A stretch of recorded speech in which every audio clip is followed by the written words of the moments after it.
Good morning, good morning. Welcome to the HRart Rising Show. I'm so happy to have you here with me, my fellow HRart workers, you people-driven practitioners doing the good work that you're doing out in the world today. So, welcome. How has your week been? Mine has been a little overwhelming and stressful. I'm a little over these short, small, but impactful snowstorms here in Pennsylvania that we've been having over the last, I guess, month almost. And they've, the snow day was supposed to be like an extra day off. One of the things that I loved about living on the East Coast when I got introduced to snow after living in California and moving is you got these snow days. So there's like always a day that you can't go somewhere because it's unsafe. COVID has killed the snow day. Now everything is digital. We can just convert. And so it results in like massive backlogs in scheduling. So I am coming out of that. I'm trying to meet some deadlines. It's been a little overwhelming. And I don't like when I can't feel like I can show up at my best. But it's all good. It's all okay. We're right on the right path. So I have to show you, I am sporting, look at this, vintage HRII. So we're in the process of redoing the logo for the HR Intuitive Institute. So if you're not in there, make sure you join at hrintuitive.com. If you love what we do on this HRart Rise show, then that community is for you. And we are just starting to build it out. And yeah. So, but we're redoing the brand. So as much as I love the unicorn, I've started to realize that there was a more powerful symbol that represents the HR intuitive knowledge and path and the healing path. So that is coming soon. But still respect to my vintage sweatshirt that you can no longer get because we're in the middle of rebranding. So what else is new? I'll make sure that I hopefully drop this in the notes, in the show notes. I'm really bad about doing this, but we also formally announced last week that we are bringing the disengagement detox back, and it's revamped and it's up. So people who have been asking me for Qigong and wanting that integration into professional development, particularly HR practitioners, this program is for you. It's an 8-week coaching program. We'll be meeting on Wednesday nights at 7 p.m. Eastern Standard Time live. Small group. So they're not going to be these huge cohorts. I'm going to cap them out. So it's small, intimate group coaching. We did group coaching way back when I first opened my business. I really loved it. I never thought that I would be a fan of group coaching. It made sense because my educational tendencies is to put people in small groups because the learning outcomes are much larger. Why I would not translate that to actual coaching kind of baffles me that I would do that. I guess that's just weird. So group coaching is coming back, reasonably priced, 8 weeks that will legit reset, renew you. It's called the disengagement detox for a reason. We're going to remove the toxins that you collect from the workplace because disengagement doesn't happen overnight and no one is immune to disengagement. So I think adulting is basically disengaging over, the time frame. And when we disengage at work, it impacts our life. I was just having a really deep conversation with someone yesterday that I'm prospecting to bring onto the podcast. But we were talking about how that line between home and work is not separate. And in fact, we have to make sure that both environments are healthy and safe and helping the person show up at their best, because if it's off in home or at work, it will impact the other. So, we can't separate them anymore. And, pandemic life, remote life has shown us that. Before we had an escape, whether work was your escape or home was your escape. Now it's all blended for many of us in one. I know some people are still in lockdown or in a version of it. Some have not returned to the office, may never return to the office. So I have several friends whose organizations decided that they can just work from home. And that just kind of happened. There's not really like, I think that in old school, the thought process would have been, let's talk about it and decide together if that's the best way to do it. That's not necessarily what happened in this scenario. We just kind of decided that is going to make sense and financially, and you should just be happy with it. And so here we go. We're working from home. So we've blended these two things very quickly. So anyways, disengagement detox, it's coming April 14th. If you're interested, leadershipsart.com/detox. And before I forget, I'm going to drop it in the comments because that's what I do. Leadership. Come on, wake up, computer.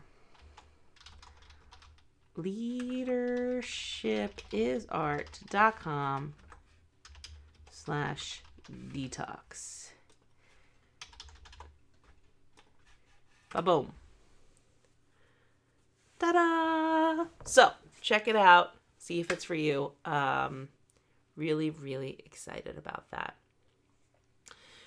All right. So we're talking about something really kind of special today that's close to my heart. It's also something that probably I don't talk a lot about because it's a little more out there. It's a little more, I like to say, advanced, intuitive nature. But it started to come up in the last year. So people have articulated to me that this struggle is appearing. And so I feel like I have to start talking about it. In addition, I pulled card prompts for February. So we're closing out February, and it was messages from the heart.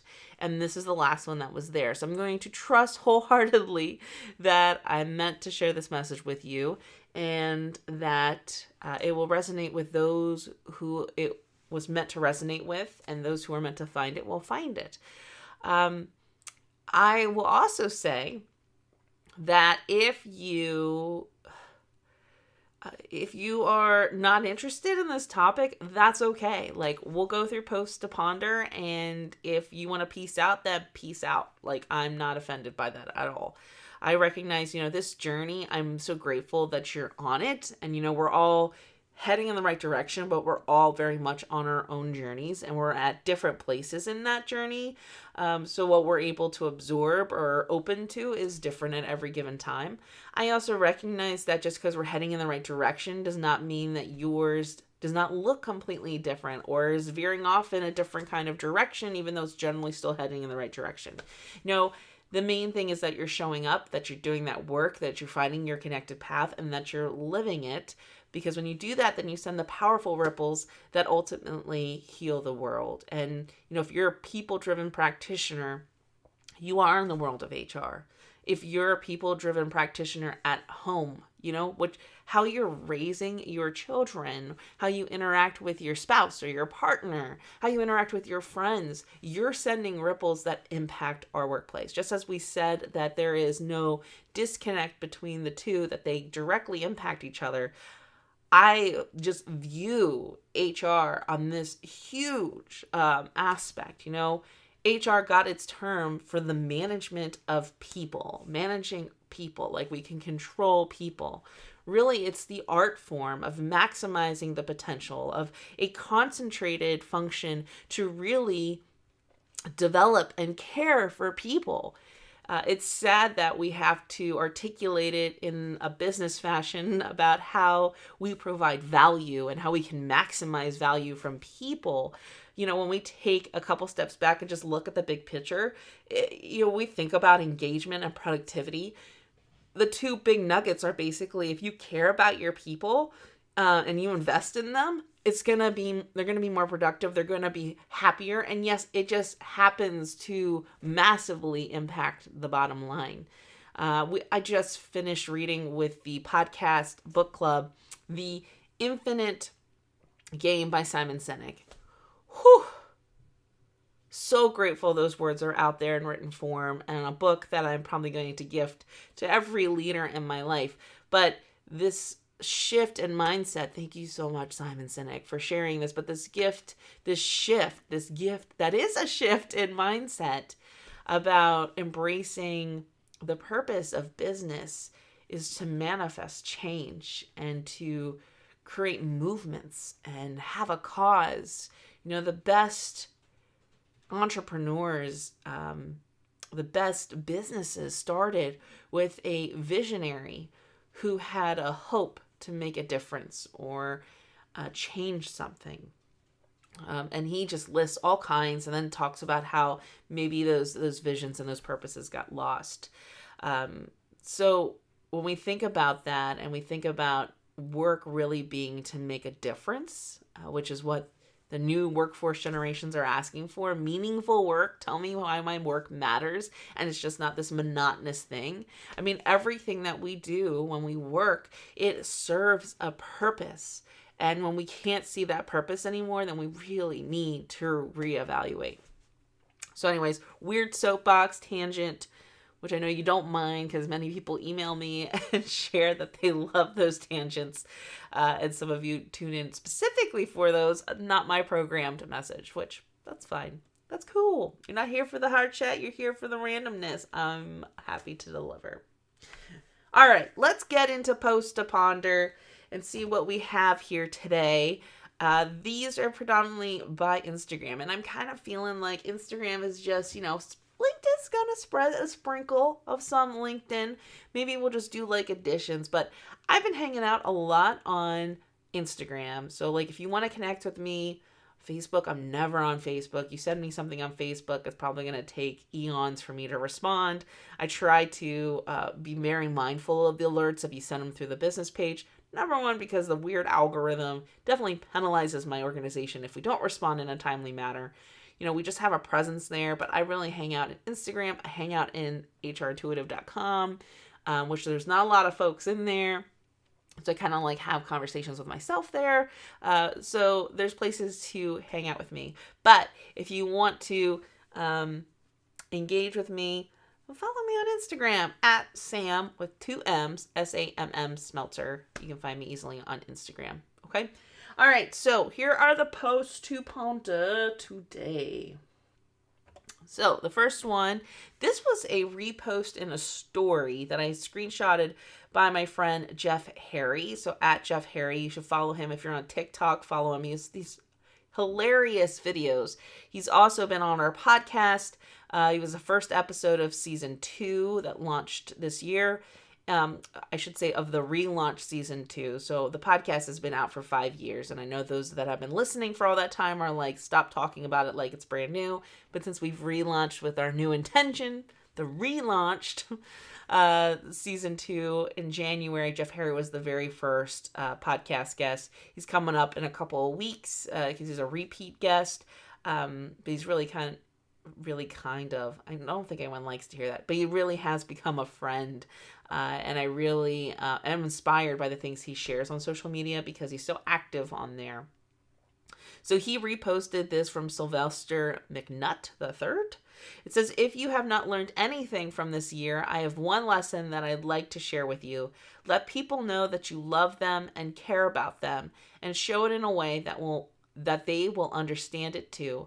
Love is the most potent mover of energy in the universe. Use it. What a perfect statement, quote, to summarize what I just went on in my rant about caring for people. And then, yes, I talked about in a professional context. This is personal as well. Home and work life. It is so important that we show people that we love them and care about them. And if you believe that people just know, don't do that. Last week, as we're slowly coming out, I've been able to reconnect with some people in person safely. There's some that I just realized I had lost touch with. Like maybe I had seen and interacted with a little bit, but we lost touch and we didn't have connections. And now I was able to have lunch and reconnect, and it was so nourishing to me. And I also realized in that moment how much that other individual needed to know that I care. I assume that they knew that, but there was something missing from me not being present. So don't assume, just like, people probably are assuming that that they care and love you, and you're hoping that they reach out. Especially in this past year, people have felt so isolated and alone, and I don't care if that means you're in a house with 5 people or you're in a house by yourself.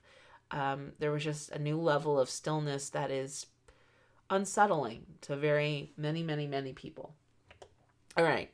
So here are these posts, and I'm sorry if these are small on your screen because I have been trying to embrace this new saved feature instead of me screenshotting. I think I talked about this before, that I've been screenshotting. My phone's like flooded with these posts to ponder. And so I didn't realize there's this save collections tab. So I started doing this and then screenshotting them on the computer when I prep for this. So I think maybe I'll try to make this a little bit bigger and, you don't really care, but I'm going to work on it. But my apologies if this is small. But the post here, obviously I don't even know how they showed up. So clearly it's a hashtag that I followed. But this is the user handle is Astral Dimension. And this image says, it's better to appear strange to others than to be a stranger to yourself. I meet weekly with a spiritual coach, and he always has to remind me when I talk about that I feel like I'm a weirdo, and I feel like I had to put this post in here because of the conversation that we're going to be having today. But he always is just like, man, it's just so cool to be strange and be yourself. You can't deny yourself. And that's something that I have really been learning over my personal journey that's been magnified in the last 3 years, really. Not being myself was causing so much damage to me physically, mentally, and spiritually. And it was just going to continue to be destructive, and it's scary to know where that path would have been if I didn't back up and just embrace who I am, even though it might feel like I'm a weirdo sometimes. People don't embrace me that way. I think I'm more so calling myself a weirdo. But then again, there could be people who are calling me a weirdo, and they probably are talking about me behind my back. But at the end of the day, it's better. It's not okay, but it's better to appear strange if you're remaining authentic to yourself, and that's what matters. So instead of worrying about everything that could go wrong, focus on everything that could go right. So this is by one of my teachers, Miss Gabby Bernstein. And she has a Instagram live show that she does, which I think I hinted at last week, called Dear Gabby. So if these messages resonate with you, definitely check them out. She's an awesome teacher. Gabby has taught this lesson in regards to manifesting power, and talks about that shift in mindset. So when you are always worried about everything that can go wrong, you need to start focusing on everything that can go right. I'm in the middle of rebranding and relaunching product lines and defining my niche. And you're seeing this happen a lot on this show. The show's capturing that entire evolution. But as I do that, it is scary. And, it's safe for us to feel like we can evaluate risk and identify all the things that could go wrong. From an HR perspective, I think my brain is trained to do that. I'm dealing with a HR issue where my brain went there. And it really shifted the dynamics of a conversation to negative so quickly.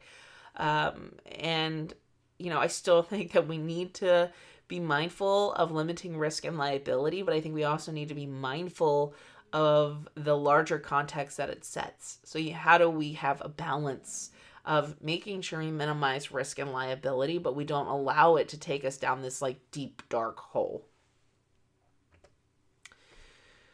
Plans don't always go as planned. Sometimes they work out better. So, Miss Gabby Bernstein, again, I feel like I shared this in a previous show, and my apologies if I did, and I probably went on this rant, but I can't say this more. When it comes to you setting your goals or you envisioning what you want for the future, when we are on our connected path, we have to let go of the control of what I want as specifically designed. It is this or something better.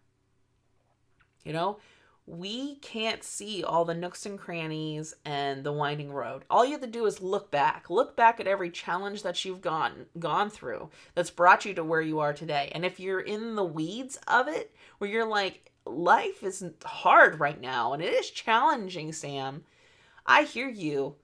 But I'm telling you, on the other side of this, you're going to look back and you're going to know it's specifically intentional, because what you are picking up, the wisdom you are receiving right now, is absolutely critical for you when you move into the next stage and evolve and are asked to show up. I came to, recognizing and understanding a while ago that just because I wasn't being asked to speak on stages with lots of people, that I was not ready for that. There was a good chance that if I did get the phone call and they wanted me to speak in front of thousands of people, would I be able to deliver that? I don't know if I was in the right psyche for that. I don't know if I'm still in the right psyche for that. Being able to speak in front of hundreds, I can manage. So there is definitely a logical progression to how things happen and the opportunities that you're given. And sometimes we don't want to acknowledge that, It's good to dream big and think that we are worthy of that next level, but also recognize that we don't have to have it all figured out. Know that you're heading in the right direction and know that it's going to be this or something better. Last but not least, this is by Miss Danielle Laporte, another incredible individual. She wrote the book, White Hot Truth, I think is what it's called. I love the book. Absolutely love the book. It was a game changer for me when it came to me defining my spirituality. And I think I have saved this post for a long time, because it was actually posted July 19th, 2020. So this is just coming out now for me to share. So Danielle says, this wisdom from John Lewis, and I'm assuming this is close to when John passed. Study the path of others to make your way easier and more abundant. Lean toward the whispers of your own heart. Discover the universal truth and follow its dictates. Release the need to hate, to harbor division, and the enticement of revenge. Release all bitterness. Hold only love, only peace in your heart, knowing that the battle of good to overcome evil is already won. Choose confrontation wisely, but when it is your time, don't be afraid to stand up, and speak out against injustice. And if you follow your truth down the road to peace and the affirmation of love, if you shine like a beacon for all to see, I think, and cut off. I think that this should be in a segment called Post to Move. It definitely sat with me, and I think I hold it as a reminder. This hints to some work that I think all of us are doing and unlearning and figuring out our platforms and our stages moving forward. And I think it was providing an affirmation and calmness in all of that I needed so I could keep moving forward. And I think I post this now. The other day, there was a social media post that made me just pause. It had the black post that hinted at, since the blackout, what have you done to continue your progress in helping with anti-racism work, with unlearning. And it was just a really beautiful kind of pause. Some of those pauses can also be very triggering or paralyzing. The work can seem so overwhelming, especially to those of us that who have had a choice and not had to be immersed in it every day. It wasn't a violation of our basic rights. And we can't let that be the reason why we don't continue to move forward. So I think this was a beautiful reminder by Danielle. It was a way of honoring a huge loss and celebrating a life, an incredible life. But for me, it definitely served and moved me, so I can continue moving forward despite whatever challenges and failures that await me. All right, so let's look at what our topic is today. So today's Heart Chat, I want to talk about, to sustain connection, we must have constant conversations with our guides. It is the art of this conversation that establishes deep, intimate relationships that make our bond unbreakable. So I said guides, and I use that loosely. There is a faith component. For us to live a connected path, you have to believe that you're part of something bigger. How you articulate that is up to you. And that's one of the things that I love about Danielle Laporte's book, is that she brings together, as she went on her spiritual journey and explored all different types of religions, and kind of came to the conclusion that it's this individuality that truly defines spiritual nature. And it gave me the permission to let go of the labels and be confident in who I am and my faith, and be okay with that. Be more than okay with that. Flourish in that. And so this conversation around faith inevitably has to come up because of what we are navigating. And if you are someone of faith, it's kind of just natural that as we talk about connecting, that you're connecting to whoever you view as the divine and spirit. So the way that this conversation is going to go and get facilitated is that the one thing that I don't know, like a challenge maybe, a struggle that people have is when we translate being connected to spirit and the divine, using prayer and having frustrations with prayer and that relationship and what it looks like. So prayer means lots of different things, and depending on your background and who, not even faith specific background, but who have been your teachers in those capacities, you were taught different ways to pray or view that mindset of prayer. Mine organically kind of occurred and happened naturally. I never talked about it out loud because it was not quite what I saw happening in the traditional Catholic faith that I was raised in. And I didn't really question it because when it started to happen, I was so young that it was just natural. And now I see that it has carried me through. It has always been there, and it has been a form of prayer. And so today I'm going to talk about what that is and how it happens for me, and hopefully give you some guidance on just shifting your perspective a little bit to explore and be curious. If this is not your thing, once again, you're not going to offend me. I don't believe that my path or the things that work for me are the only thing out there or the only way to do this, or you can't do this work. I always tell people, even when you're in my classes, if you feel intuitively guided to do something else, then go ahead and do that. Listen and honor what you are feeling and being guided to. And in fact, doing that, that's how some of my programs have evolved and become awesome. It's by watching how people have been intuitively guided. So I almost wish that I could have the collective list of all the people whose insights and intuitions have helped to mold these really transformational programs.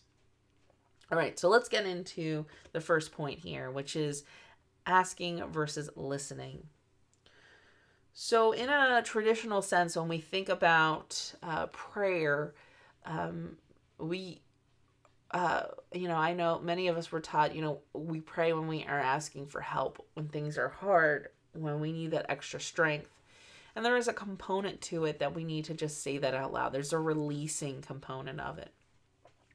But if we back away from that releasing and we're viewing prayer as truly a way to just connect regularly and build a relationship with the divine or with spirit or your guides, whatever the term is, I'm going to say divine, you are basically putting it in a bucket where you're always asking. You're always asking for something and not listening, which means that you're controlling the conversation based off of what you think you need or what's best. What's best? What is the best use of that time that you get to have with the divine is for you to ask what you need. You know, I'm really struggling with this. Can you help that? Can you take care of this person? And I'm not trying to like, yes, send love and compassion out to people. You know, please be with this loved one. Please show this person love and compassion. I'm not trying to stop that. Those are awesome things to do. But in the context of building this relationship, it's got to have balance. So we ask, but we listen. You know, when is the last time, if you traditionally pray, that you just sat there and listened? This is what I think meditation is for many. You know, we get so caught up in what is the imagery of meditation and what it's supposed to look like. But at the basic simplistic level, sitting in stillness and listening. So my second point here is about the whispers.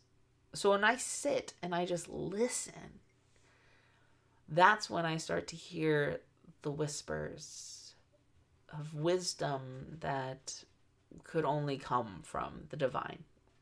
And it feels like whispers. So when this first begins, and I was just talking to someone yesterday and they're just beginning to experience it, but it's just so it's these mummering.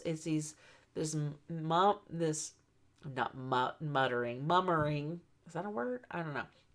It's just these little, like I can barely make it out, but I can start to hear. And eventually you start to pick up words.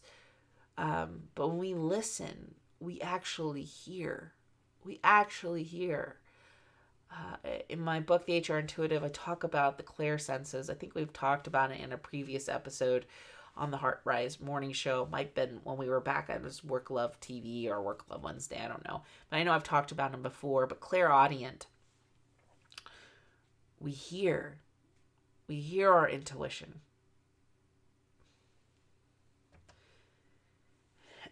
And the final piece that I have to just say is the reality of what this dynamic is. So I recognize that I just painted this picture, that you're having this stillness moment, you're listening, you're balancing out with asking, and it's in this prayer kind of piece. The reality about these conversations is that they are like real conversations. So prayer for me, building and establishing my relationship with the divine, has sounded like me talking to any one of my friends. There are times where I will hear them tell me stuff that I'm like, I don't want to do that. I have no interest in pursuing that. And I will actually have arguments with the divine. Respectful arguments like what you would have with anyone else. And also as a young child, really resisting and even testing boundaries. I do remember being very almost playing devil's advocate on a lot of things when I was younger in this conversation that I did not realize was with the divine or with spirit until now. Like now that I have come through all my evolutions, here are things that was organically and naturally occurring. And I would love to hear if those things naturally occurred for you. If you're someone who is really strong in your faith, have you found that in the past, this was something that was happening to you and then maybe you lost your way, or maybe you didn't and you still have conversations with the divine this way. But the reality is it's no different than building a relationship with anyone else in your world. I have moments of stillness where I sit there and I listen and I do respond. I don't ask. Sometimes I resist. Sometimes I say, not now. And we have a right to do that. So one of the incredible gifts, which is pretty universal across most faith-based, is that we have the gift of free will. I can listen. Doesn't mean I have to do what I am told. I have the gift of free will.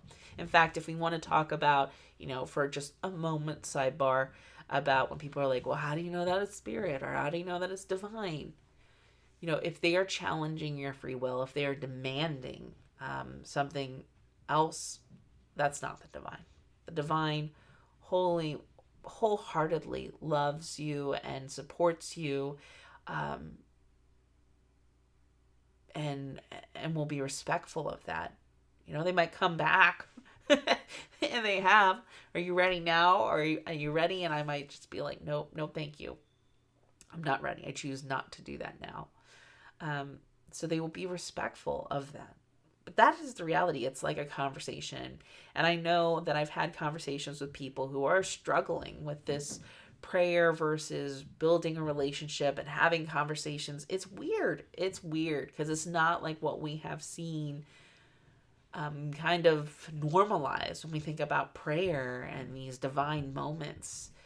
But the divine and spirit are with you all the time, and they're not isolated in their moments of guiding you. So it's not like, oh, you only get 15 minutes of my time between 5 and 5:15 a.m. So make your request and choose wisely, because you won't get this chance again for another week. That's one of the things about church. You get in this mode thinking, I got to go to church every Sunday, and then that's when I talk to God or the divine or spirit, and I got to go back and do that. They're with you all the time. They're this big, all-knowing being that's everywhere and everything. And so why wouldn't you have access to them? It's like the best friend that is always there for you at any given time to talk about. Yes, to vent, but you will find that those conversations transition because they already know. They're all knowing. They know what's happening. They actually know the path that you are traveling. Yes, you have free will and you can change it at any time, but they see the trajectory of what you are choosing at that moment and where it is, what path it is essentially lining up to happen for you. Okay? So I don't have our topics for March. I just did not have time to get to that this week. So you'll have to watch to see what next week's topic is, because I don't have that. I don't have that. And I was going to scramble because taking time to create those prompts is the most critical piece of this. There's a lot of other things that I can do fairly quickly that I cannot. So I'm thinking it's something around spring, and renewal and rebirth, maybe some organizing, but we'll see kind of which way I go around that. Or I shouldn't say how I go, but that I feel inspired and called to share. So we're going to close on affirmations. Yeah. So thank you so much for joining me this week and watching and tuning in. And I hope this message resonated with you if you watched the entire time, because I'm going to take a guess that if you did watch throughout the entire Heart Chat, that this is something that you needed to hear or needed to absorb, to process, and determine how that adds or detracts from what you're kind of going through. And so I just hope that it's of service in some fashion. So I'm going to end with affirmations, and you have a great week, and I'll see you next week. All right, here we go. Today's affirmations. I am listening. I am open to receive. I have a choice.